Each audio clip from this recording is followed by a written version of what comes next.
Hi అండి. నిన్న మా బావ కోసం పెట్టిన మసాలా చాయ్ చాలా మందికి నచ్చింది. అలాగే ఎలా చేయాలి అక్క అని కామెంట్లలో పెట్టారనమాట. ఒక్కసారి చూసేయండి. నిజంగా చూసిన వాళ్ళందరూ ట్రై చేసి ఎలా వచ్చిందో కామెంట్ చేయండి. చాయ్కి ఇంత అక్క అని అనుకోకండి. మసాలా చాయ్ అసలు ఎంత బాగుంటుందంటే నార్మల్గా జలుబు చేసినప్పుడు కానీ జ్వరంతో ఉన్నప్పుడు నీరసంగా లేదు అంటే టెన్షన్లో ఉంటారు చూడండి, ఇప్పుడు ఇచ్చి చూడండి ఎంత రిలాక్స్ అవుతారంటే ముందుగా అయితే పాలల్లో టీ పొడి వేసి మరగనివ్వండి. ఇప్పుడు చూపిస్తున్నట్టుగా మీ దగ్గర బిర్యానీ ఐటమ్స్ ఏమేమి ఉంటే అన్ని జాజికాయ తప్పించి మొత్తం వేసేసేయండి.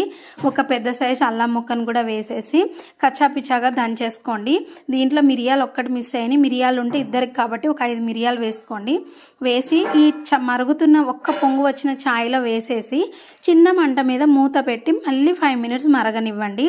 ఆ తర్వాత తీస్తే ప్లేట్ మూత తీయంగానే స్మెల్ భలే ఉంటుందండి. అప్పుడు సరిపోయినంత పంచదార వేసి మళ్ళీ ఒక 2 మినిట్స్ మూత పెట్టి మరగనిచ్చి అంతే.